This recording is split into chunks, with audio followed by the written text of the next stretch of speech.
ভেঙ্গে ফেলা অথবা ক্রুশ উত্তোলনকারী ব্যক্তিকে হত্যার মাধ্যমে রোমান, খ্রিস্টান এবং মুসলমানেরা মুখোমুখি দাঁড়িয়ে যাবে। আর রোমান খ্রিস্টানদের সাথে মুসলমানদের এই যুদ্ধ হবে পৃথিবীর ইতিহাসের সবচেয়ে ভয়াবহ যুদ্ধ। মালহামা নামটি এখন অনেক পরিচিত, আর ইংরেজিতে আরমাগেডন নামটি অনেক পরিচিত। বাইবেলের প্রফেসি অনুযায়ী শেষ জামানায় এক ভয়ঙ্কর যুদ্ধ হবে, যেটিকে তারা বলে আরমাগেডন, ভয়ঙ্কর যুদ্ধ। ওইটারই ইসলামিক টার্মিনোলজি, পরিভাষা অনেকেই মনে করে যে আল মালহামা বা আল মালহামা আল কুবরা, ভয়ঙ্কর যুদ্ধ। যেই যুদ্ধের মতো ভয়ঙ্কর যুদ্ধ অতীতে কোনোদিন হয়নি, পরে ভবিষ্যতে আর কোনোদিন হবে না। এই যুদ্ধটা কাদের কাদের মধ্যে সংঘটিত হবে? খ্রিস্টান রোমানদের মধ্যে এবং মুসলমানদের মধ্যে। রাসূলুল্লাহ সাল্লাল্লাহু আলাইহি ওয়াসাল্লামের ভাষা অনুযায়ী সেই দিন খ্রিস্টানেরা একত্রিত হবে তাহতা সামানিনা রায়া, ৮০টি পতাকার অধীনে। তাহতা কুল্লি রায়াতিন, প্রত্যেক পতাকার অধীনে ১২ ১২,০০০ করে সেনাবাহিনী থাকবে, যোদ্ধা, ফাইটার। তো ৮০টি পতাকার অধীনে ১২,০০০ করে সেনাবাহিনী থাকলে ক্যালকুলেটরে চাপলে দেখবেন প্রায় ৯.৫ লক্ষ থেকে ১০ লক্ষ মানুষ নয়, শুধু যোদ্ধা, তথা ১০ লক্ষ যোদ্ধা একত্রিত হবে মুসলমানদের বিরুদ্ধে যুদ্ধ করার জন্য। রাসূল সাল্লাল্লাহু আলাইহি ওয়াসাল্লাম এই যুদ্ধের জায়গার নামও বলে দিয়েছেন, বলেছেন লা তাকুমুস সাআ, ততদিন কিয়ামত হবে না যতদিন না হাত্তা তুকাতিলুনার রোম, যতদিন না তোমরা রোমানদের বিরুদ্ধে যুদ্ধ করেছো বিল আমাক আও বিদাবিক, আমাক এবং দাবেক নামক জায়গায় যতদিন না তোমরা রোমানদের বিরুদ্ধে যুদ্ধ না করেছো ততদিন কিয়ামত হবে না। তো এই আমাক এবং দাবেক নামক জায়গাটি বর্তমান সিরিয়া এবং তুরস্কের সীমান্তবর্তী অঞ্চল। সিরিয়ার সীমান্তবর্তী ইদলিব, আলেপ্পো, আরবিতে বলে হালব, ইংরেজিতে বলে আলেপ্পো। এই হালব বা আলেপ্পোর হচ্ছে তুরস্কের সাথে লাগানো একটি সিরিয়ার শহর। এই সীমান্তবর্তী অঞ্চলেই এই জায়গাগুলো আছে মর্মে যারা ইতিহাসবিদ, যারা মানচিত্র নিয়ে গবেষণা করেন তাদের দাবি। আল্লাহু আলাম। এই যুদ্ধের ভয়াবহতা বলতে গিয়ে রাসূলুল্লাহ সাল্লাল্লাহু আলাইহি ওয়াসাল্লাম বললেন, সেই দিন এই যুদ্ধে এত মানুষ মারা যাবে। আরেক বর্ণনা অনুযায়ী এই যুদ্ধ প্রায় ৪ দিন ব্যাপী চলবে, পঞ্চম অথবা ষষ্ঠতম দিনে গিয়ে বিজয় হবে, অথবা চতুর্থ। তো ৪ দিন যুদ্ধ চলবে। প্রথম ৩ দিন ফলাফল ছাড়াই যুদ্ধ শেষ হবে, শুধু মৃত্যু আর লাশ, লাশের সারি আর মৃত্যু। আর চতুর্থতম, পঞ্চমতম অথবা ষষ্ঠতম দিনে গিয়ে বিজয় নির্ধারণ হবে মুসলমানদের। লাশের সংখ্যা এবং সারি বলতে গিয়ে রাসূল সাল্লাল্লাহু আলাইহি সাল্লাম বলেছেন যে একটি পাখি যদি আকাশে উড়ে তাহলে ১ মাস উড়লেও মানুষের লাশ যেহেতু শেষ হবে না, লাশের দুর্গন্ধ যেহেতু শেষ হবে না, সেহেতু পাখি দুর্গন্ধ মুক্ত ফাঁকা জায়গায় বসতেও পারবে না। পাখি পড়ে মারা যাবে, তবুও কোনো ভালো বসার মতো ফাঁকা জায়গা পাবে না ১ মাস উড়লেও। তাহলে এখান থেকে একটা পাখিকে উড়িয়ে দিলে ১ মাসে সে যতদূর যাবে, এই পুরো এরিয়া যদি চতুর্দিক থেকে মাপা হয় তো দেখা যাবে সবই লাশ। তাহলে কত লক্ষ, কত কোটি মানুষের লাশ হতে পারে আল্লাহু আলাম। রাসূল সাল্লাল্লাহু আলাইহি ওয়াসাল্লাম বলছেন, গনিমতের বন্টনে কেউ সন্তুষ্ট হবে না। কেন? ওয়ারিসই নাই। সন্তুষ্টি কেমনে হবে? ওয়ারিস নাই। ওয়ারিস নাই কেন? এক বংশে যদি ১০০ জন সদস্য থাকে তো ৯৯ জনই মারা যাবে, একজন বেঁচে থাকবে, তাহলে তো কোনো ওয়ারিস নাই। যেহেতু কোনো ওয়ারিস নাই সেহেতু কোনো আনন্দ নাই। তো গনিমতের মাল বন্টনে আনন্দ হবে না, কেননা ওয়ারিস বিহীন হবে সবাই। পুরো বংশের সব মারা যাবে, একজন বেঁচে থাকবে। রাসূলুল্লাহ সাল্লাল্লাহু আলাইহি ওয়াসাল্লাম এই মালহামা বা এই ভয়ঙ্কর যুদ্ধ, এটির বর্ণনা দিতে গিয়ে বলেন, মুসলমানেরা সেই দিন ৩ ভাগে বিভক্ত হবে।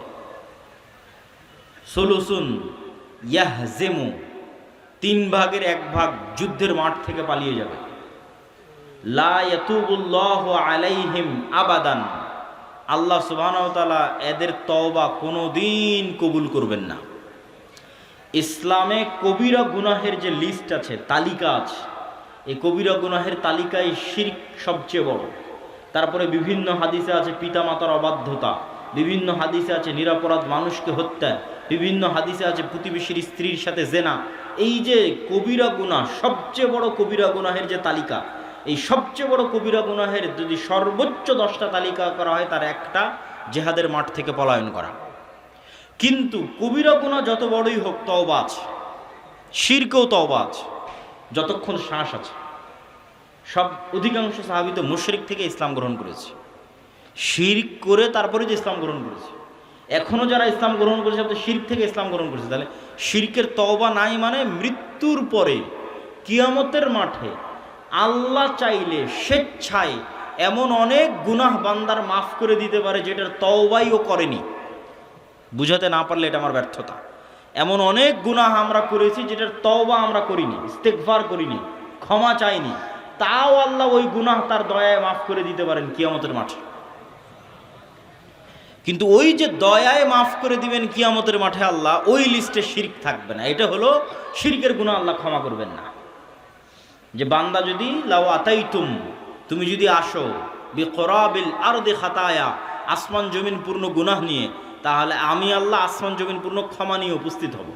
তো এই যে আসমান জমিন পূর্ণ গুনাহের কোনো গুনাহ আপনি জানেন, কোনো গুনাহ ভুলে গেছেন, কোনোটার তওবা করেছেন, কোনোটা করেননি, তাও আল্লাহ দয়া করে মাফ করে দিবে। কিন্তু করবেন না কোনটা? শিরক।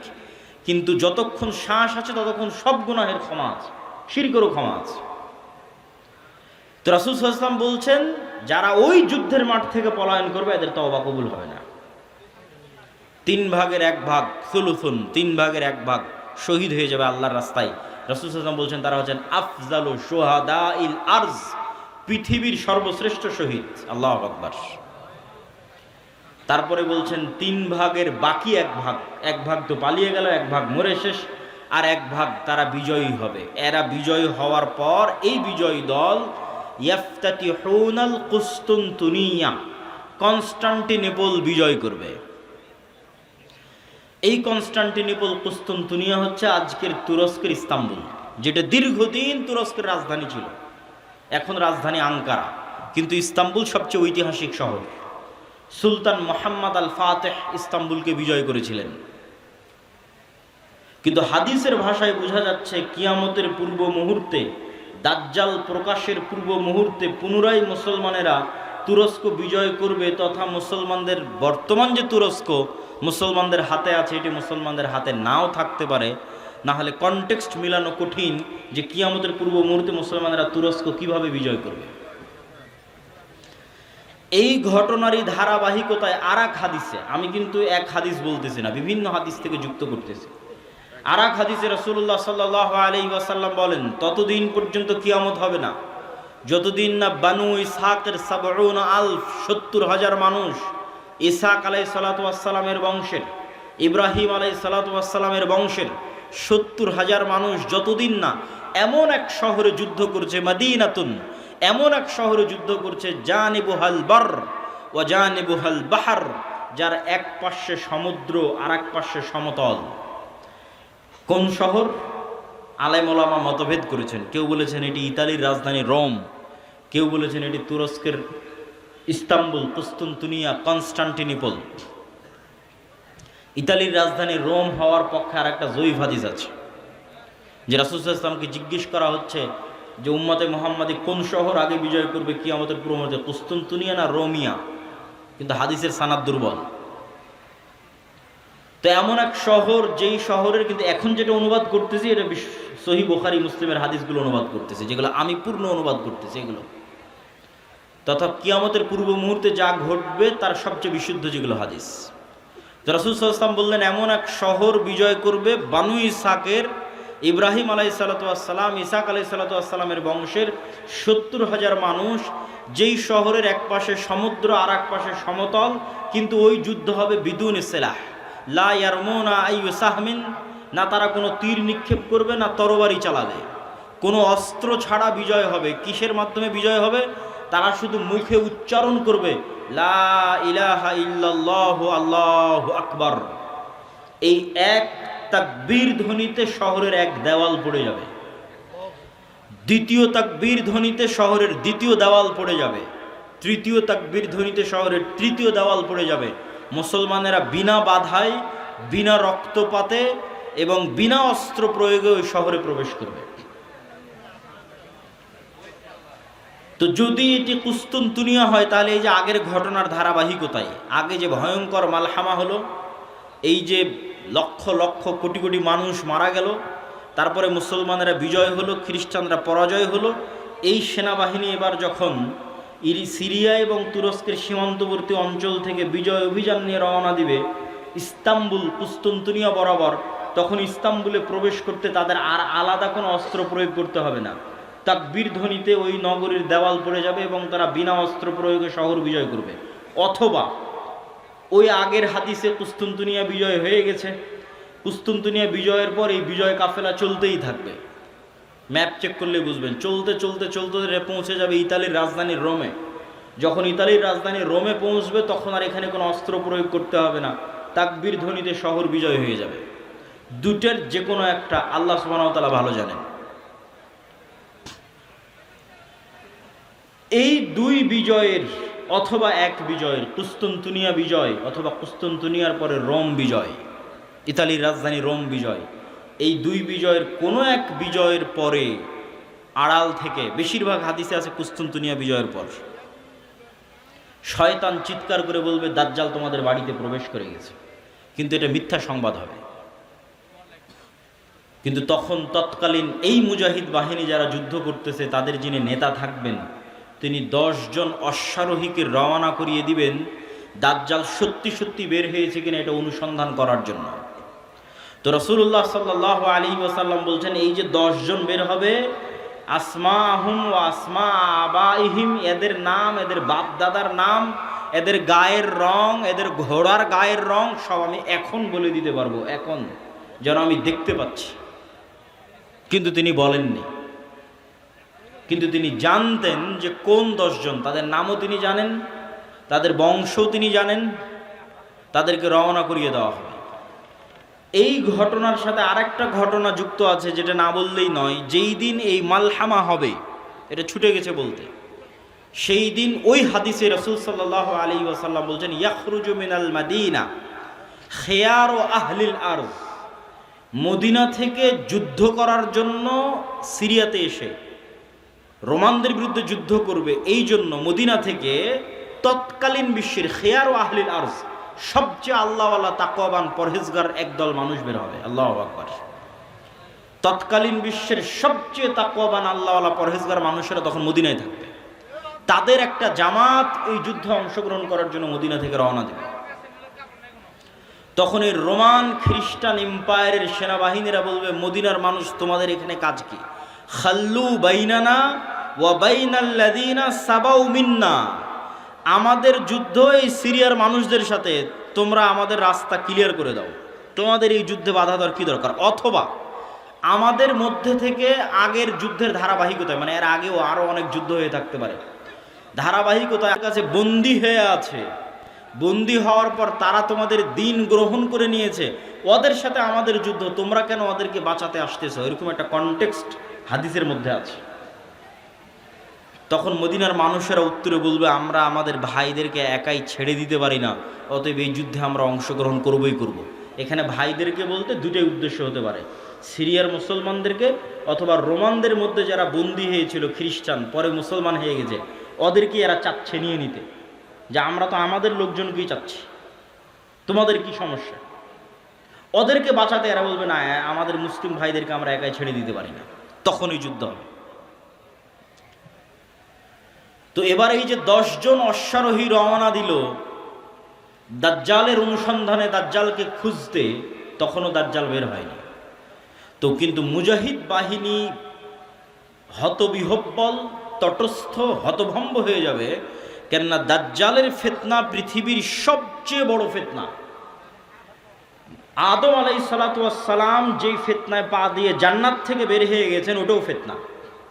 আল্লাহ বললেন এই গাছের নিকটে আসিও না, এই গাছের ফল খেও না, খেয়ে নিলেন। তো ফল খেতে নিষেধ করাটা ফিতনা, খেয়ে নিলেন, ফিতনায় পড়ে গেলেন, ফিতনা থেকে বাঁচতে পারলেন না। কাবিল হাবিলকে হত্যা করলো, এটাও ফিতনা। নূহ আলাইহিস সালাতু ওয়াস সালামের কওম আগের যুগের সৎ কর্মশীল পরহেজগার বান্দাদের মূর্তি বানিয়ে পূজা করতে লাগলো, ওটাও ফিতনা। লূত আলাইহিস সালাতু ওয়াস সালামের কওম জেনায় লিপ্ত হয়ে গেল, এটাও ফিতনা। কিন্তু এগুলো একটাও ফিতনা দাজ্জালের ফিতনার মতো বড় নয়, এটা বুঝতে হবে। দাজ্জালের ফিতনা আকবারু ফিতান আলা ওয়াজহিল আরজ। আদম আলাইহিস সালাম যেই ফিতনায় পা দিয়েছেন ওইটার চাইতে, কাবিল যে ফিতনায় পা দিয়েছিল ওইটার চাইতে, নূহ আলাইহিস সালামের কওম যে ফিতনায় পা দিয়েছিল ওইটার চাইতে, আদ সামুদ কওমে লূত তারা যে ফিতনায় পা দিয়েছিল ওইটার চাইতে সবচেয়ে বড় ফিতনা দাজ্জালের ফিতনা। আর এই ফিতনা মোকাবেলা করবে উম্মতে মুহাম্মদ, সর্বশ্রেষ্ঠ উম্মত মোকাবেলা করবে পৃথিবীর সবচেয়ে বড় ফিতনা। কেন দাজ্জালের ফিতনা সবচেয়ে ভয়ঙ্কর, এটাও বুঝতে হবে আপনাকে। আমি স্বেচ্ছাসেবক ভাইদের আবারও দৃষ্টি আকর্ষণ করছি যে আমাদের ডানে লোকজনের সংখ্যা বেশি হয়ে যাচ্ছে, পিছনে একটু বসার ব্যবস্থা এবং বামে এখনো ফাঁকা আছে, বামে একটু বসার ব্যবস্থা এবং মানুষজনকে এইদিকেও একটু বসার জন্য উদ্বুদ্ধ করা। প্রিয় উপস্থিতি, কেন দাজ্জালের ফিতনা সবচেয়ে ভয়াবহ? দেখেন, কওমের নূহ আলাইহিস সালামের কওম যখন বড় বড় আল্লাহওয়ালা পীর বুজুর্গ দিনদার মানুষের মূর্তি বানালো, তখন তারাও জানতো যে এই মূর্তির কোনো ক্ষমতা নাই। ইয়া আবাতি লিমা তা'বুদু মা লা তাসমাউ। ইব্রাহিম আলাইহিস সালাম বাপকে বলছে, হে আমার বাপ, এমন মূর্তির কেমনে ইবাদত করো যে শুনতেও পায় না, দেখতেও পায় না। তাহলে আগের যুগের মানুষ যে মূর্তির ইবাদত করতো অথবা এখনো করে, তাদের সাথে কোরআনের যে তর্ক বিতর্ক, ওই তর্ক বিতর্কের মানদণ্ড হচ্ছে তোমরা যেই সমস্ত বাতিল ইলাহের পূজা করো এদের রব হওয়ার ক্ষমতা নাই। রব হওয়ার ক্ষমতা নাই মানে কথা বলার ক্ষমতা নাই, শোনার ক্ষমতা নাই, দেখার ক্ষমতা নাই, সৃষ্টির ক্ষমতা নাই। এরা একটা মাছি বানাতে পারবে না, মশা বানাতে পারবে না, এরা একটা খেজুরের বিচির দানার উপরের যে পাতলা আবরণ থাকে ওটার পর্যন্ত এরা মালিক নয়। তাহলে যে রব নয় ও ইবাদতের যোগ্য কেমনে হয়? রব তো আমি, আসমান জমিন আমি বানিয়েছি, সূর্য চন্দ্র আমি বানিয়েছি, ইবাদত আমার করো, এই দিয়ে কোরআন পরিপূর্ণ। এটা মানুষের বুঝতে সহজ যে এর ক্ষমতা নাই, কেন এর ইবাদত করব। কিন্তু এই কনটেক্সট অচল হয়ে যাবে যখন দাজ্জাল আসবে। কেন দাজ্জাল রব যা যা করতে পারে তার প্রায় সব কিছুই করে দেখাবে। এই জন্য দাজ্জালের ফিতনা সবচেয়ে ভয়াবহ, ভয়ঙ্কর ফিতনা। মা কালী, মা দুর্গা আর শাহজালাল আর শাহপরাণ যাদেরই মানুষ আল্লাহ বাদ দিয়ে ইবাদত করছে, আর ঈসা আলাইহিস সালাতু ওয়াস সালাম আর মারিয়াম আলাইহিস সালাতু ওয়াস সালাম আর যাদেরই ইবাদত করছে, তারা কেউ এখন আপনাকে দেখাতে পারবে না যে আমি আকাশকে আদেশ দিলাম আকাশ বৃষ্টি বর্ষণ করবে, আমি জমিনকে আদেশ দিলাম জমিন ফসল উৎপাদন করবে, জান্নাত দেখালাম জান্নাতে ঢুকে যাও, জাহান্নাম দেখালাম জাহান্নামে ঢুকে যাও, মৃতকে জীবিত করে দিলাম। এইরকম একচ্ছত্র কন্ট্রোল যা একমাত্র রবের থাকে তার কারণ নাই, ফলত ওদেরকে বাতিল ইলাহ প্রমাণ করা সহজ। কিন্তু যখন একজন সত্যি সত্যি এগুলো আপনাকে করে দেখাবে, তখন আপনি ঈমান ধরে রাখতে পারবেন না। অনেকগুলো কারণ। এক নাম্বার কারণ, যারা ধরেন আগে থেকেই শক্তিশালী কোনো কিছু দেখলেই আরে বাবা এই তো অনেক বড় উলিয়া উলিয়া কবিরাজ, অনেক কিছু করতে পারে, দেখলেই যাদের অন্তরে ভয় ঢুকে যায়, মনে হয় না এর কাছে মনে হয় কোনো ক্ষমতা আছে, এরা তো এমনি দাজ্জালের পূজা করবে। যারা যুগ যুগ মূর্তির পূজা করেছে, মাজারের পূজা করেছে, এদের বাধা হবে না। ওরা দাজ্জালের ক্ষমতা পাওয়ার দেখে মনে করবে অনেক বড় উলিয়া আল্লাহ চলে এসেছে, অনেক বড় কারামতে আউলিয়া চলে এসেছে, অতএব এখন আর ইবাদত করো, এখন আর পূজা করলে সমস্যা নেই। তো একদল তো এমনি পথভ্রষ্ট হয়ে যাবে। আরেক দল মানুষ থাকে যারা মোটামুটি আল্লাহর উপর ঈমান রাখে, কিন্তু ইস্তেকামা, ঈমানের উপর ইস্তেকামার জন্য সবর লাগে, সবর করার ক্ষমতা এবং সাহস এদের নাই।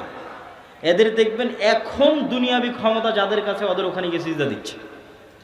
আজ থেকে 6-7 মাস আগে 16 বছর যাদের কাছে ক্ষমতা ছিল ওদের কাছে গিয়ে সিজদা দিয়েছে। ক্ষমতার বাইরে এরা চিন্তা করতে পারে না। ক্ষমতা যেখানে, এদের কেবলা এবং মারকাজ সেখানে। এবং আপনি যদি নিজের জায়গায় দাঁড়িয়ে চিন্তা করেন, আজকে তেলের যে সংকট, আমি দাজ্জালের ফিতনার ভয়াবহতা বোঝানোর জন্য আপনাকে বলতেছি। তেলের যে সংকট, মাঝে মধ্যে আমার মনে হয় আল্লাহ আমাদের ফিতনা থেকে হেফাজত করুক, যে এখন যদি কেউ এসে বলে আব্দুল্লাহ তোমার গাড়িতে তো তেলের দরকার, তো এইটা করলে তোমাকে তেল দেওয়া হবে। ধরো তুমি আর 500 টাকা বেশি দিলে তেল দিয়ে দেবে, বা তুমি এই অপরাধটা করলে তোমাকে তেল দিয়ে দিব। তো কত মানুষ হল, ঠিক আছে ভাই সমস্যা নেই, আমার গাড়িতে তেল দেন, আমি করে দিচ্ছি। তেমন কোনো একটা দেশকে যদি বলা হয় যে সব তেলের কন্ট্রোল আমার হাতে, এটা করো, তেল পাবা, নাহলে কিন্তু আবাদও বন্ধ হয়ে যাবে। আমরা মনে করি তেল মানে দিয়ে শুধু গাড়ি চলে। পেট্রোকেমিক্যাল থেকে সকল সার উৎপাদন হয়, সব কোনো সারই আর তৈরি হবে না। তো সার না হলে আপনি চাষ করবেন কি দিয়ে? স্যালো মেশিন স্টার্ট না দিলে পানি তুলবেন কোথায় থেকে? তো তেল মানে শুধু গাড়ি নয়, সবই। এখনকার আধুনিক সভ্যতার সবই তেল। তা আমি তেল দিব না আপনাকে, তা আপনিও বুঝতে পারছেন যে আপনি সবই করে ফেলবেন তেল নেওয়ার জন্য। তো কোরআন এবং হাদিসে তো এর চেয়ে বড়টা বলা আছে, তেলের কথা বলা নেই। সরাসরি আকাশের বৃষ্টির কথা বলা আছে, জমিনের ফসলের কথা বলা আছে ডাইরেক্ট, যে দাজ্জাল ইরাক এবং শাম এই দুই দেশের মধ্যে সীমানা দিয়ে যেতে থাকবে। কোনো এক নগরীর মানুষের কাছে এসে বলবে, এই তোমরা আমার উপর ঈমান আনছো? তারা বলবে, জি জাহাপনা, জি প্রভু, আপনার উপর ঈমান আনলাম। ওদের জন্য দাজ্জাল টাকা পয়সা, ধন দৌলত, রুজি রুটির এত বড় ব্যবস্থা উন্মোচন করে দিবে যে মৌমাছির ঝাঁক যেভাবে মধুর পিছনে ছুটে, ধন সম্পদ টাকা পয়সা ওই শহরের মানুষের পিছনে ওইভাবে ছুটবে। এবার অতিক্রম হতে হতে আর এক শহরে আসবে, সেই শহরের মানুষকে বলবে, আমার উপর ঈমান আনয়ন করছো? তারা বলবে, না, আমরা রব্বুল আলামিনের উপর ঈমান রাখি।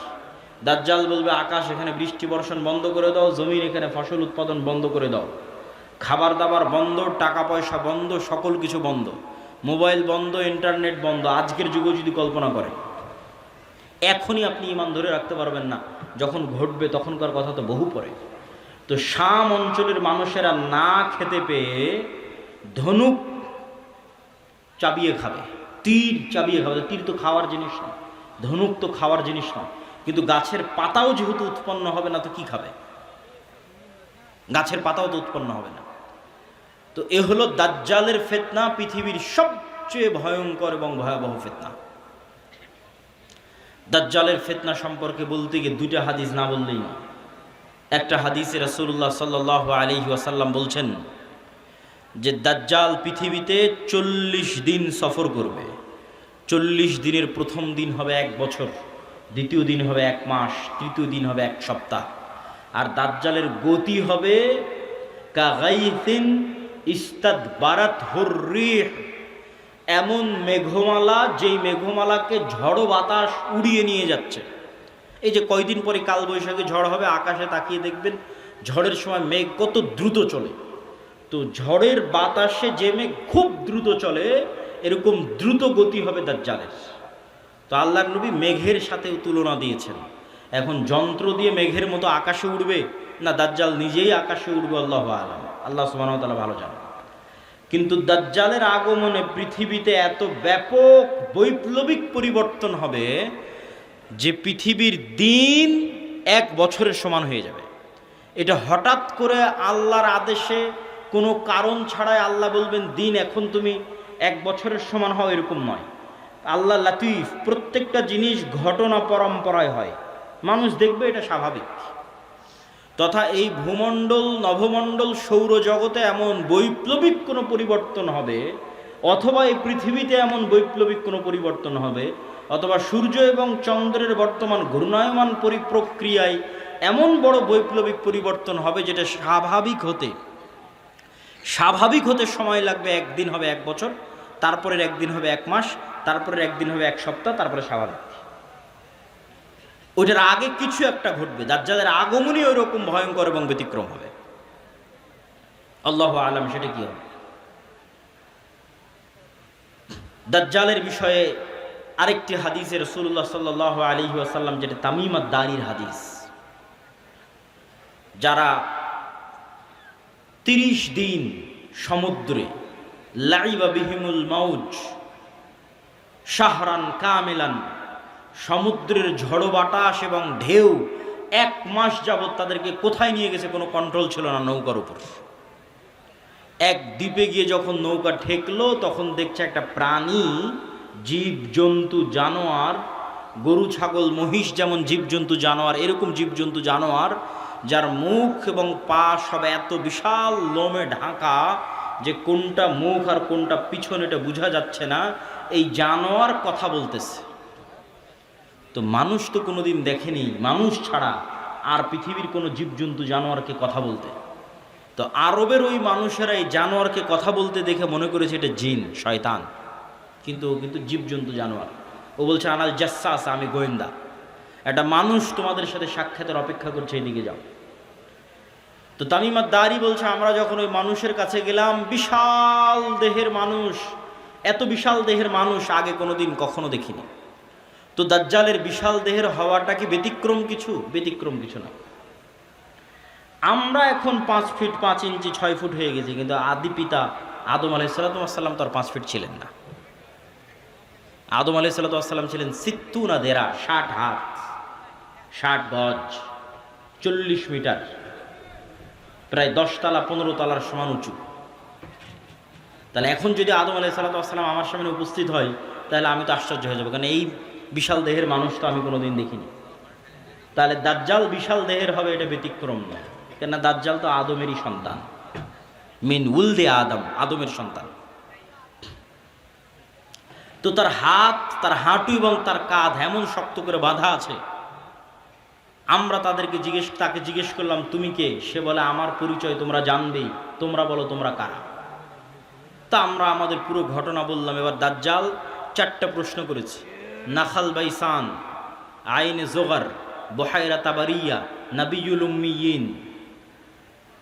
বহাইরা তাবারিয়া, sea of Galilee, lake of টাইবেরিয়া।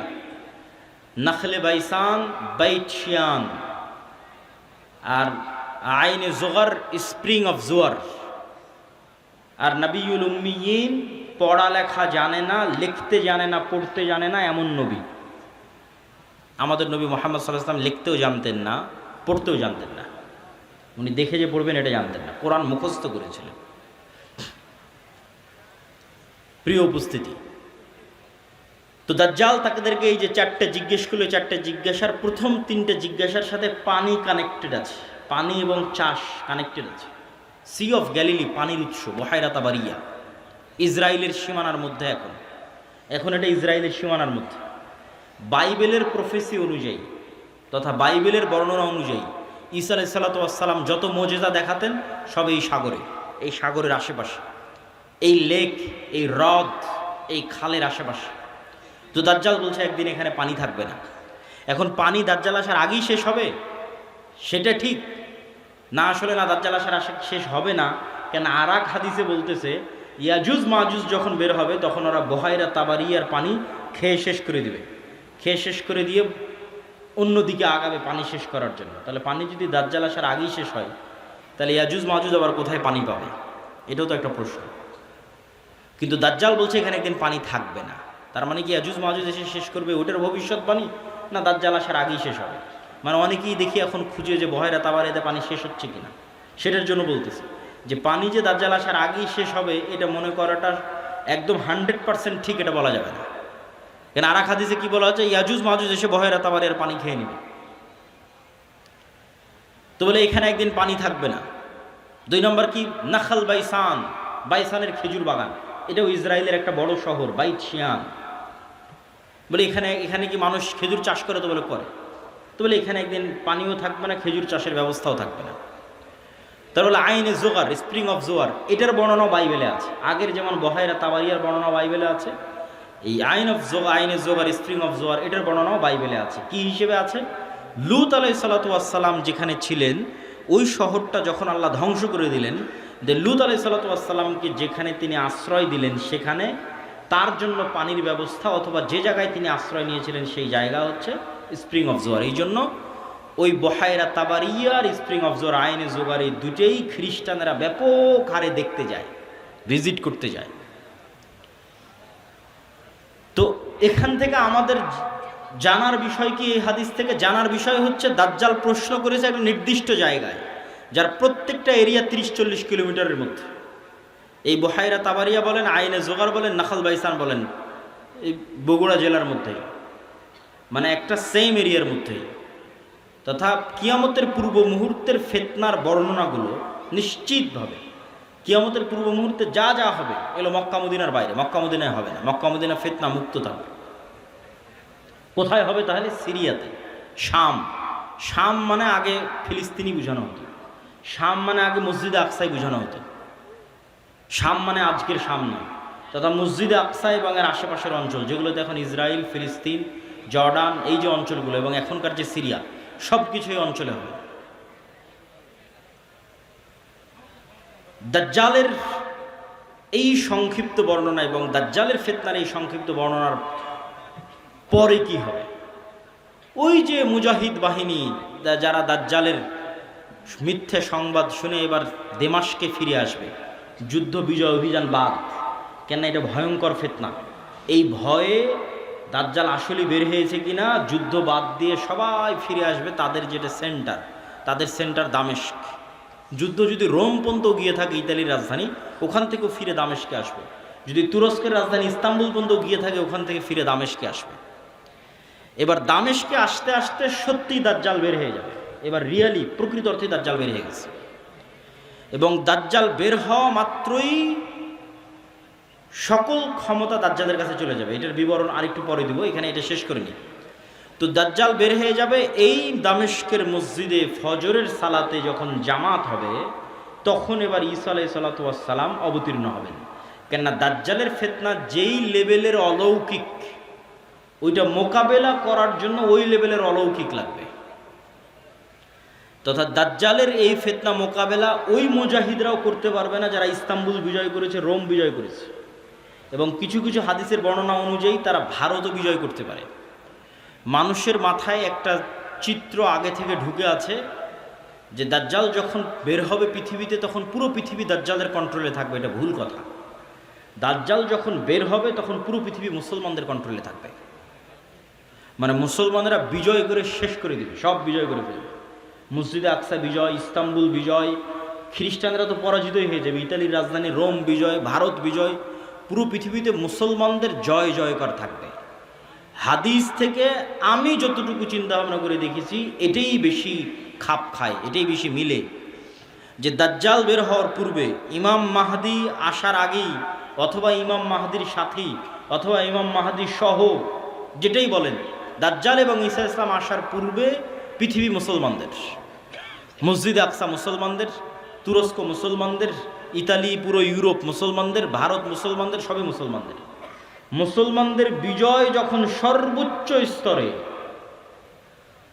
এবং দাজ্জালের কোনো ষড়যন্ত্র যখন আর কাজে দিচ্ছে না, দাজ্জালের পক্ষ হয়ে পৃথিবীতে কাজ করবে এরকম কোনো বড় শক্তি আর পৃথিবীতে নাই, এবার নিজেই দাজ্জাল বের হয়ে আসবে।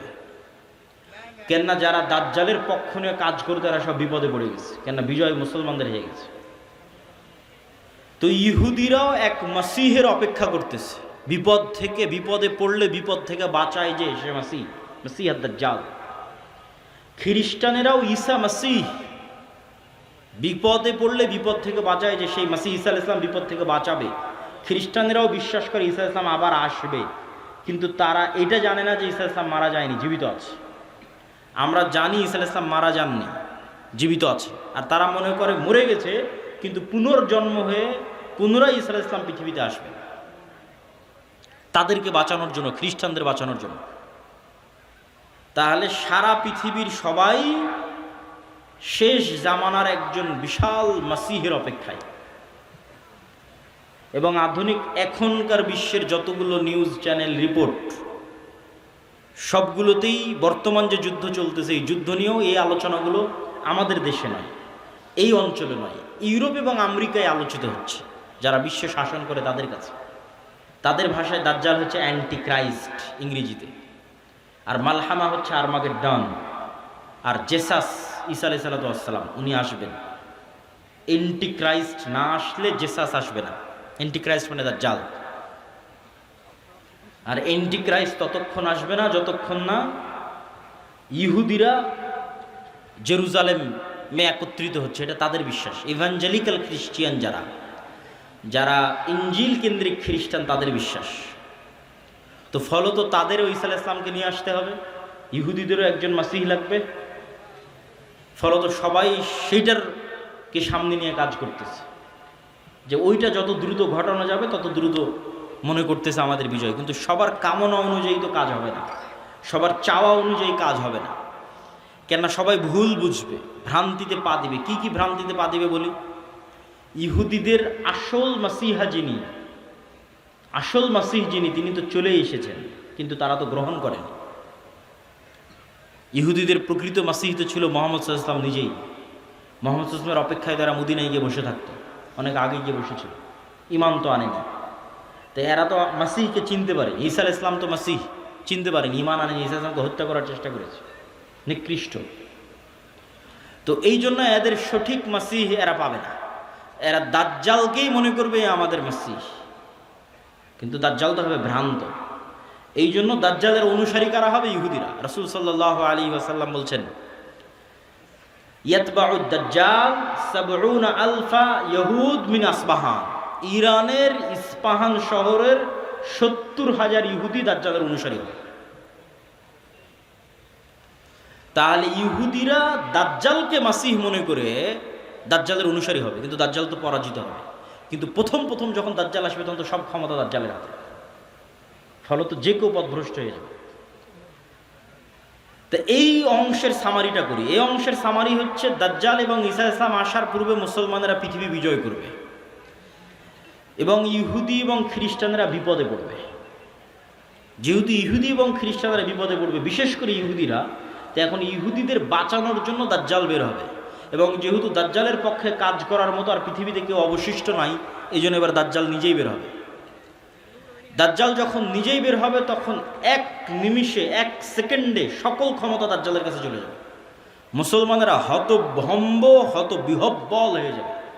আকাশও বৃষ্টি বর্ষণ করে না, জমিনও ফসল উৎপাদন করে না, দুর্ভিক্ষই নিয়তি ইমান নিয়ে বাঁচার জন্য।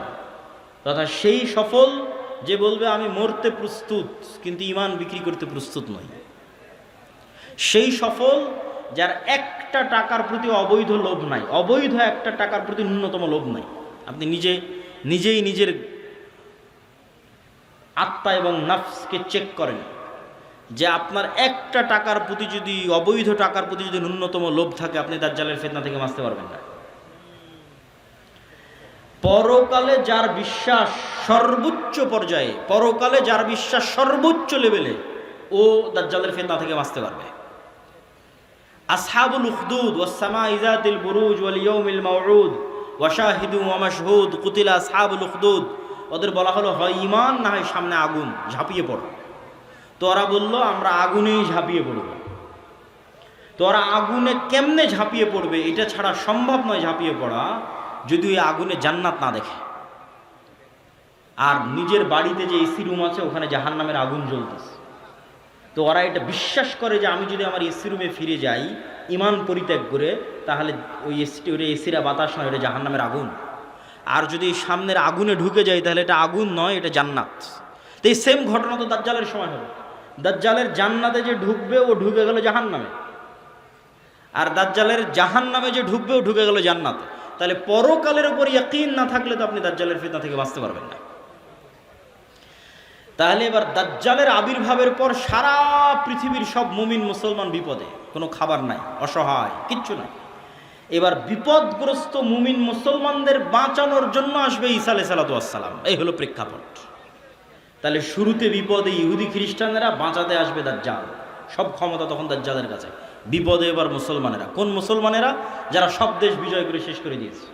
তুরস্ক বিজয় করেছে, মসজিদে আকসা, ভারত, তারপরে ইতালি, সব বিজয় শেষ করে দিয়েছে। ওরা এখন চরম বিপদে। এবার ওদেরকে বাঁচানোর জন্য আসবে ঈসা আলাইহিস সালাম। তো ঈসা আলাইহিস সালামও এমন অলৌকিক ক্ষমতা নিয়ে আসবেন যে তার নিঃশ্বাস যতদূর পর্যন্ত যাবে, নিঃশ্বাসে কাফের মারা যাবে। আল্লাহু আকবার, আল্লাহু আকবার। নিঃশ্বাসের স্পর্শে কাফের মারা যাবে, রাসূল সাল্লাল্লাহু আলাইহি ওয়াসাল্লাম বলছেন। আর ঈসা আলাইহিস সালামের অলৌকিকত্ব এত টপ লেভেলের হবে যে দাজ্জালকে আলাদা করে হত্যা করা লাগবে না। দাজ্জাল যদি শুধু দেখে ঈসা আলাইহিস সালামের দিকে, ইয়াজুবু কামা ইয়াজুবুল মা, পানিতে লবণ দিলে যেভাবে গলে যায় সেভাবে গলে যাবে, ছেড়ে দিলে গলেই মারা যাবে। কিন্তু ঈসা আলাইহিস সালাম ছাড়বেন না, নিজে হাতে হত্যা করবেন। যেখানে হত্যা করবেন ওটাও ইসরায়েলের সীমানার মধ্যে। ইসরায়েলের বর্তমান রাজধানী তেল আবিব থেকে অতি নিকটে, বাবে লুদ, নামক জায়গায় দাজ্জালকে ঈসা আলাইহিস সালাতু ওয়াস সালাম হত্যা করবেন। তো যেই ঈসা আলাইহিস সালাতু ওয়াস সালাম এবং যেই মুমিন মুজাহিদেরা পৃথিবীর সবচেয়ে বড় ফিতনা দাজ্জালকে হত্যা করবে, তাদেরকে এবার আল্লাহ বলবে তোমরা তো এত বড় ফিতনা মোকাবেলা করলা, এখন আমার এমন একদল বান্দা বের হবে, ইয়াখরুজু ইবাদি লা ইয়াদানি লি আহাদিন, কারো পক্ষে সম্ভব নয় যে আমার ওই বান্দাদের মোকাবেলা করে। ঈসা আলাইহিস সালাম এত বড় নবী, তিনি পৃথিবীর সবচেয়ে বড় ফিতনা দাজ্জালকে হত্যা করলেন, তাকে আল্লাহ বলছে তুমিও পারবা না এখন যারা বের হবে। অতএব মুমিন মুজাহিদদের নিয়ে তুমি তুর পাহাড়ে আশ্রয় নাও। তাহলে ঘটনার ক্ষেত্রগুলো দেখেন, তুরস্ক এবং সিরিয়ার সীমান্তবর্তী অঞ্চল, সিরিয়ার রাজধানী দামেস্ক, মসজিদে আকসা, বাবে লুদ যেখানে দাজ্জালকে হত্যা করা হলো, তুর পাহাড়, এই এরিয়াগুলোতে এই ঘটনাগুলো ঘটতেছে। শেষ সময়ের ঘটনা এখানেই ঘটবে, শামে ঘটবে। তো তুর পাহাড়ে আশ্রয় নেওয়ার পর কারা বের হবে? ইয়াজুজ আর মাজুজ। ইয়াজুজ মাজুজের সংখ্যা কত বেশি? একটা সহি হাদিস বলবো আর একটা জয়ীফ হাদিস। সাল্লাল্লাহু আলাইহি ওয়াসাল্লাম বললেন যে আদম আলাইহিস সালাতু ওয়াস সালামের পিঠ থেকে আল্লাহ মানুষকে বের করলেন, আদমের সকল সন্তানকে বের করে বলা হচ্ছে প্রতি 1000-এ একজন জান্নাতে, 999 জন জাহান্নামে। এই হাদিস রাসূল সাল্লাল্লাহু আলাইহি ওয়াসাল্লাম সাহাবীদের শোনাচ্ছে। তো প্রতি 1000-এ 999 জন জাহান্নামে, এটা শুনে সাহাবীদের মাথা নষ্ট, যে তাহলে তো আমরা সবাই জাহান্নামে। আদম সন্তানের 1000-এর 999 জন যদি জাহান্নামে যায় প্রতি 1000-এ, তাহলে তো আমরা সবাই জাহান্নামে। তখন মুহাম্মদ সাল্লাল্লাহু আলাইহি ওয়াসাল্লাম সাহাবীদের বলতেছে হতাশ হয়ো না, এই 999 জনের বেশিরভাগই ইয়াজুজ মাজুজ। এই 999 জনের বেশিরভাগই ইয়াজুজ মাজুজ। তো কতজন জাহান্নামে যাবে ইয়াজুজ মাজুজের বাইরে স্বাভাবিক মানুষের মধ্যে থেকে, এটা তো আমরা জানি না। তো এই জন্য নির্ধারিত করে বলা মুশকিল, কিন্তু এতটুকু অন্তত বোঝা যায়, আইডিয়া করা যায় যে আদম আলাইহিস সালাতু ওয়াস সালাম থেকে নিয়ে কিয়ামত পর্যন্ত যত মানুষ আসবে তাদের কয়েক শত গুণ হচ্ছে ইয়াজুজ মাজুজ। এই হাদিস থেকে অন্তত এতটুকু বোঝা যায় যে আদম থেকে নিয়ে কিয়ামত পর্যন্ত যত মানুষ আমরা হব, এত মানুষের কয়েক শত গুণ হচ্ছে ইয়াজুজ মাজুজ। আর জয়ীফ হাদিসটা কি? জয়ীফ হাদিসটা হচ্ছে যে ইয়াজুজ মাজুজের এক প্রজন্ম তার জীবদ্দশায় 1000 প্রজন্মকে দেখে। বুঝেন, আমরা মানুষ জীবদ্দশায় সর্বোচ্চ 2টা প্রজন্ম দেখি অথবা 3টা প্রজন্ম। আমি, আমার বাপ, আমার দাদা, আমার দাদা তার ছেলেকে দেখেছে, তার ছেলে আব্দুল্লাহকে দেখেছে, তাহলে 2 প্রজন্ম দেখেছে, দেখতেই দুনিয়া থেকে শেষ। তো ইয়াজুজ মাজুজের এক প্রজন্ম তাদের জীবদ্দশায় 1000 প্রজন্মকে দেখে। তাহলে কিভাবে তাদের জন্ম বৃদ্ধি হার এবং কিভাবে তাদের বৃদ্ধির হার, এটা সব উলদে আদমের সন্তান। তো এরা পৃথিবীতে বের হয়ে সব পানি, ফসল আদি যা আছে সব খেয়ে শেষ করবে, এবং তাদের এই ভয়ঙ্কর ভয়াবহতায় তুর পাহাড়ে ঈসা আলাইহিস সালাতু ওয়াস সালাম বিপদে, মুমিন মুজাহিদদের নিয়ে খাবার নাই, ওই সেম কষ্ট দাজ্জাল থাকতে যে কষ্ট ছিল ওই কষ্ট। এখান থেকে আপনি আরেকটা জিনিস শিখেন যে আপনি কত বড় নবী, কত বড় উলিয়া, কত বড় মুজাহিদ, তাও আল্লাহ আপনাকে কিভাবে বিপদ দিয়ে পরীক্ষা করতেছে। কেমন বিপদ? এত বড় নবী, তাও খাবার নাই। যে নবী নিজে হাতে দাজ্জালকে হত্যা করেছে তার খাবার নাই, সে নবী এখন আল্লাহর কাছে কাঁদতেছে যে আল্লাহ এই বিপদ থেকে বাঁচান। তো এই জন্য সবসময় আল্লাহর সামনে নত, আল্লাহর সামনে সাহায্য, এটা ছাড়া কোনো রাস্তা নেই। তো ঈসা আলাইহিস সালামের কান্নাকাটি এবং মুমিন মুজাহিদের কান্নাকাটিতে আল্লাহ সুবহানাহু ওয়া তাআলা ইয়াজুজ মাজুজের শরীরে এক প্রকার পোকামাকড় এবং অসুখ দিবেন। তারা মারা যাবে কেমন করে? হাদিসের বাক্যটা শুনেন, কামাউতি নাফাসিন ওয়াহিদিন। একটা মানুষ মারা গেলে যা হয়, পুরো ইয়াজুজ মাজুজ একসাথে ওইভাবে মারা যাবে, যেন একটা মানুষ মারা গেল। তথা একটা মানুষ মরতে যতটুকু সময় লাগে, পুরো ইয়াজুজ মাজুজ কোটি কোটি হাজার হাজার ওইভাবে একসাথে, at a time, at a moment, at a second মারা যাবে। তো এবার ঈসা আলাইহিস সালাতু ওয়াস সালাম জমিনে ফিরে আসবেন, তো জমিনে পা রাখার জায়গা নাই। এত কোটি কোটি মানুষ যদি মরে পড়ে থাকে কি অবস্থা, লাশের দুর্গন্ধ। এবার ঈসা আলাইহিস সালাম আবার আল্লাহর কাছে কান্নাকাটি করবে, দোয়া করবে। তখন আল্লাহ সুবহানাহু ওয়া তাআলা রাসূল সাল্লাল্লাহু আলাইহি ওয়াসাল্লামের ভাষা অনুযায়ী আনাকি ইবিলিল বুখত, বুখত গোত্রের উটের কুঁজ যেমন উঁচু হয়, ওই রকম উঁচু কুঁজ বিশিষ্ট একদল পাখিকে পাঠাবেন, যেই পাখি হাজার হাজার কোটি কোটি লাখ লাখ লাশকে নিয়ে যে এমন জায়গায় ফেলে দিবে যেখানে মানুষ বসবাস করে না। উত্তর মেরু হোক, দক্ষিণ মেরু হোক, সাইবেরিয়া হোক, যেখানে হোক, আল্লাহ ভালো জানেন, যেখানে আল্লাহ বলবেন। তারপরে আসমান বৃষ্টি বর্ষণ করে এই জমিনকে পরিষ্কার করে দিবে। তারপরে ঈসা আলাইহিস সালাতু ওয়াস সালামের শাসন চলবে হাদিস অনুযায়ী 7 বছর, আর বাইবেলের বর্ণনা অনুযায়ী 1000 বছর। তো 7 বছর ঈসা আলাইহিস সালাতু ওয়াস সালামের এই শাসনে এতটা নিরাপত্তা এবং শান্তি বিরাজ করবে যে এতদিন যত যুদ্ধ বিগ্রহের সামগ্রী ছিল এগুলো কাজে লাগবে না, ওগুলো জ্বালিয়ে পুড়িয়ে দেওয়া ছাড়া কোনো কাজ নাই। আর এত বরকত আসমান এবং জমিন উন্মুক্ত করে দিবে যে একটা ডালিম একটা গ্রাম খাবে, একটা গাভীর দুধ একটা পুরো বংশ খাবে, এত বরকতে আল্লাহ পরিপূর্ণ করে দিবে। তারপরে এক শীতল বাতাসে মুমিন, মুসলিম এবং ঈসা আলাইহিস সালাম সবাই মারা যাবে, শুধু ফাসিক এবং ফাজেরেরা পৃথিবীতে থাকবে। এবার যত হাদিস শুনেছেন এই ধরনের, যে পৃথিবীতে এমন একদিন আসবে যে কোরআন পড়ার কেউ থাকবে না, এখন সেগুলো আল্লাহ নাম নেওয়ার কেউ থাকবে না, এগুলো ঈসা আলাইহিস সালামের মরার পর। মানুষ জেনায় লিপ্ত হবে খোলা মাঠে কুকুর শ্রীগালের মতো, লজ্জা বুঝবে না, এগুলো ঈসা আলাইহিস সালামের আগে নয়। ঈসা আলাইহিস সালামের আগে কোরআন থাকবে, দিন থাকবে, এটা তো পূর্ণতায় পৌঁছে যাবে। এখন পতন দেখতে পাচ্ছেন, কিন্তু আল্লাহ মুতিম্মু নূরিহি আগেই বলে নিয়েছে আয়াতগুলো, এই দিন তো সারা পৃথিবী বিজয় করবে, আর এই বিজয় ধারা তো ঈসা আলাইহিস সালামের আসার আগেই শুরু হয়ে যাবে। তাহলে কিভাবে কোরআন হাদিস শেষ হবে? শেষ হবে না, এগুলো আরও বাড়বে। কিন্তু এটা শেষ যে হবে সেটা কখন? ঈসা আলাইহিস সালামের মরার পর। তখন আর নাই, তখন কোরআন নাই, হাদিস নাই, আল্লাহর নাম নাই, মানুষের লজ্জা উঠে যাবে। এই ফাসেক ফাজরের উপর আল্লাহ সুবহানাহু ওয়া তাআলা কিয়ামত কায়েম করবেন। প্রিয় উপস্থিতি, আমি আমার বক্তব্য দীর্ঘায়িত করতে চাই না। এই পুরো ঘটনা থেকে যা বর্ণনা করলাম, ধারাবাহিকতা, এই ধারাবাহিকতা থেকে আমার এবং আপনার শিক্ষা কী? তার আগে একটা প্রশ্নের উত্তর দিয়ে নিই। দাজ্জাল কোথায়? ইয়াজুজ মাজুজ কোথায়? একদল নাস্তিক আবার একদল মুনকিরে হাদিস দৌড়ায়, দুইটাই। মুনকিরে হাদিসেরাও ভিডিওর পর ভিডিও দেয়, বলে যেটা কোরআনে না এটা বিশ্বাস করবে না। কোরআনে কিন্তু ইয়াজুজ মাজুজের কথা আছে, দাজ্জালের কথা নাই, বলে যেটা কোরআনে না এটা বিশ্বাস করবে না। আবার একদল নাস্তিক বলে যে এই পৃথিবীর স্যাটেলাইট ক্যামেরা সব আছে, কই তোমার দাজ্জাল, কই তোমার ইয়াজুজ মাজুজ।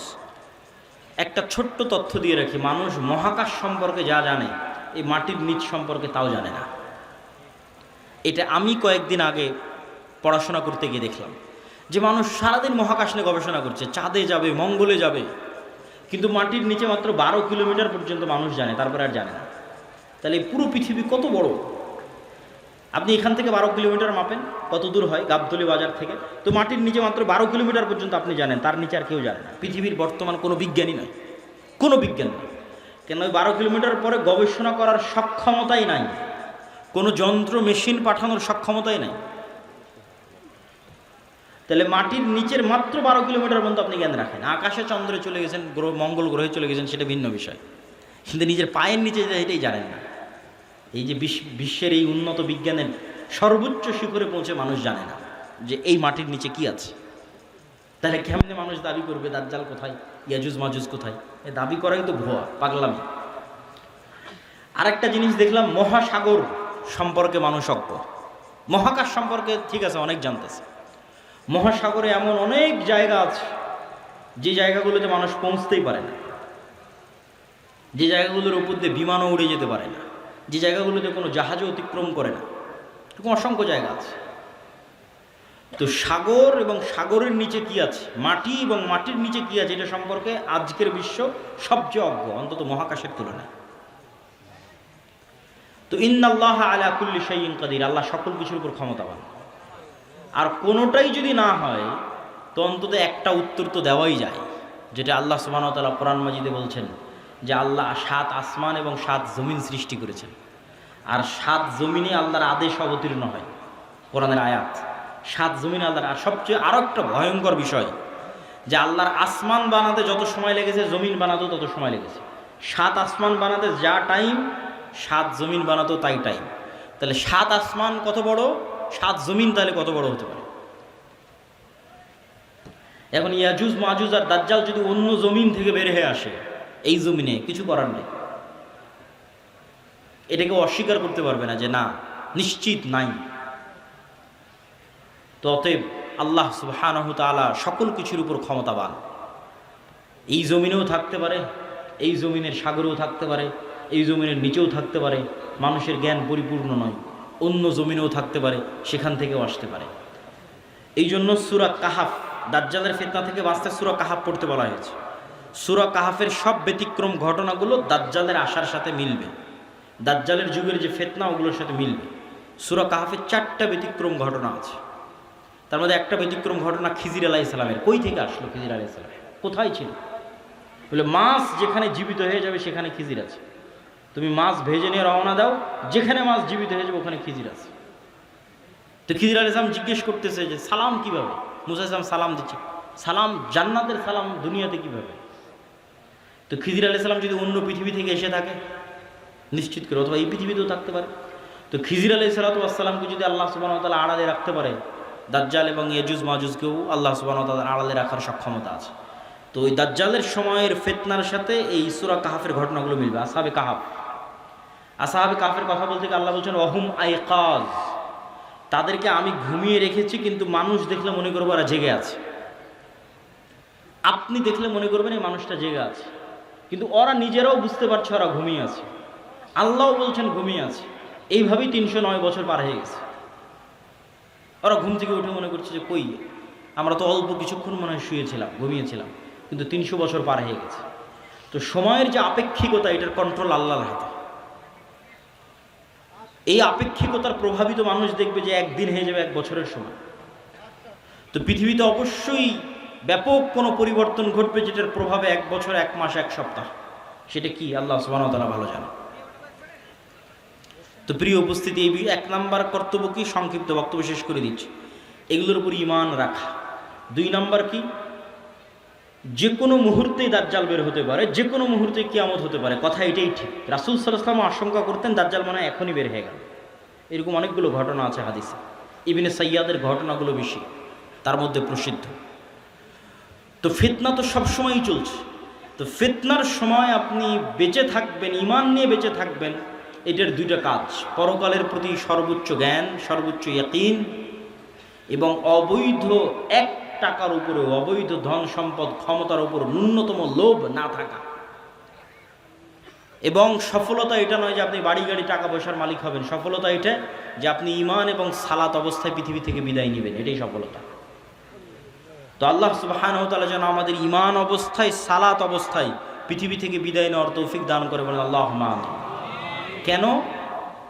কেন আমাদের ঈমান অবস্থায় বিদায় নিতে হবে? এত লম্বা ঘটনা বলে এই পুরো ঘটনার উপর একটু পানি দিয়ে দিয়ে একটা কথা বলে, সেটা হচ্ছে ঈসা আলাইহিস সালাম যখন আসবে, ইমাম মাহদী যখন আসবে, দাজ্জাল যখন আসবে, তখন কি নতুন কোনো দিন আসবে নাকি? নতুন কোনো কোরআন আসবে নাকি? নতুন কোনো হাদিস আসবে নাকি? কোরআন এবং হাদিস তো এইটাই যেটা এখন আছে। তাহলে সবচেয়ে বড় ঘটনা তো আগেই ঘটে গেছে, মুহাম্মদ সাল্লাল্লাহু আলাইহি ওয়াসাল্লামের আসা এবং কোরআনের প্রেরিত। তাহলে ঈসা আলাইহিস সালাম যে কোরআনের উপর আমল করবেন ওটা আপনার কাছে আছে। ইমাম মাহদী যে কোরআন দিয়ে রাষ্ট্র চালাবে ওটা আপনার কাছে আছে। আর দাজ্জাল যেই নবীকে মানতে বলতেছে ওই নবী চলে যাওয়ার 1400 বছর হয়ে গেছে। তাহলে কাজ আমাদের কাছে আছে। হ্যাঁ, ইমাম মাহদী যেই দিন আসবে সেই দিন আমি সব কিছু করবো, জি না, এটাতে প্রোডাক্টিভিটি নষ্ট হয়। এই জন্য আগেই বলেছি দাজ্জাল আসার আগেই মুসলমানরা বিজয় করবে। এই জন্য প্রোডাক্টিভিটি বন্ধ করা যাবে না, কেন আসল কাজ তো আমাদের কাছে আছেই। নতুন করে তো আর কিছু আসবে না। ঈসা আলাইহিস সালাম তো নতুন কোরআন আনবেন না, এই কোরআন তো আমার কাছে আছে। ইমাম মাহদী তো আর নতুন হাদিস নিয়ে আসবে না, হাদিস তো এটাই, তো ওটা তো আমাদের কাছে আছে। তাহলে কাজ তো আমাদের কাছে আছে। আরও একটা কি মাথায় নিয়ে উঠে যাবেন, মানুষের মৃত্যু কিয়ামত, কিয়ামত আমার মরে যাওয়াই আমার কিয়ামত। কেন, আমি তো পরকালের জগতে ঢুকে গেছি, কবর, বারজাখ। আমার মৃত্যুর মাধ্যমে আমি পরকালের জগতে ঢুকে গেলাম, তাহলে আমার কিয়ামত আগেই হয়ে গেল। দাজ্জাল আসার আগেই কিয়ামত হয়ে গেল আমার। তাহলে আমার মৃত্যু যেহেতু আমার দোরগড়ায়, তাহলে দাজ্জাল কখন আসলো, মাহদী কখন আসলো, সেটার প্রতি ধর্তব্য না করে ওই যুগেও যেই কোরআনের উপর আমল হবে, যেই কোরআন দিয়ে বাঁচা যাবে, সেই কোরআন আমার কাছে আছে। তাহলে এখন আপনার কাজ কি? আপনার নিজের মৃত্যুর প্রস্তুতি নেওয়া, আর আপনার সামনে যে কোরআন আছে, যেটা সবচেয়ে বড় ঘটনা, দাজ্জালের চেয়ে তো বড় ঘটনা, মাহদী ঈসার চেয়ে তো বড় ঘটনা, কোরআনের প্রেরিত হবে, এইটার উপর আমল করা, পড়া, হাদিস পড়া এবং আমল করা। এবং ইমানের উপর মৃত্যু, সালাতের উপর মৃত্যু, এটা অতীত যুগের সব নবী রাসূলের শিক্ষা।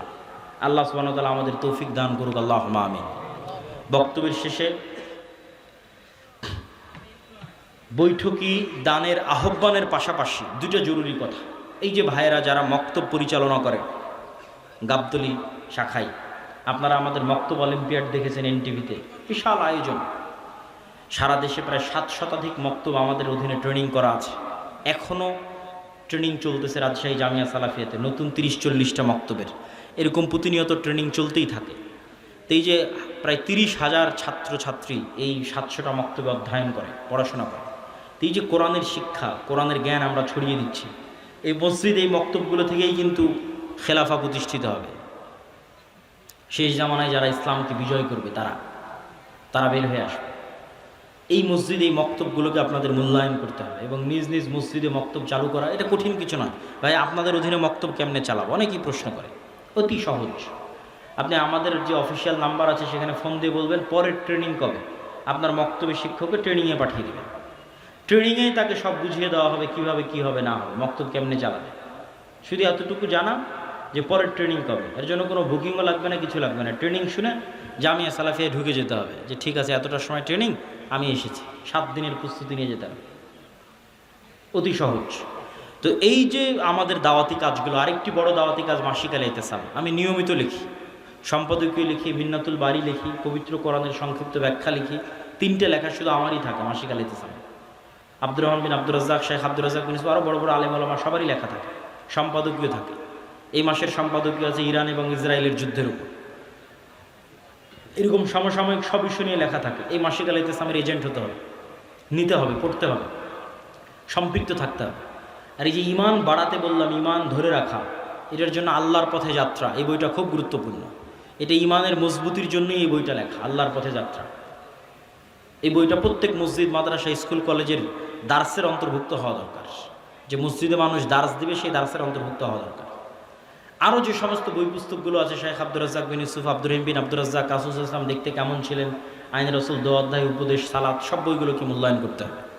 তো পরিশেষে আমি স্বেচ্ছাসেবকদের আহ্বান করব আপনাদের মধ্যে যাওয়ার, এবং আপনাদেরকে উদাত্ত আহ্বান জানাবো যে তারা এই যে বিশাল খরচ করে মক্তব পরিচালনা করছে এবং এই সম্মেলনগুলো আয়োজন করছে, এগুলোতে আপনাদের আন্তরিক সহযোগিতা আমরা কামনা করছি। তো স্বেচ্ছাসেবক ভাইয়েরা কি প্রস্তুত আছে?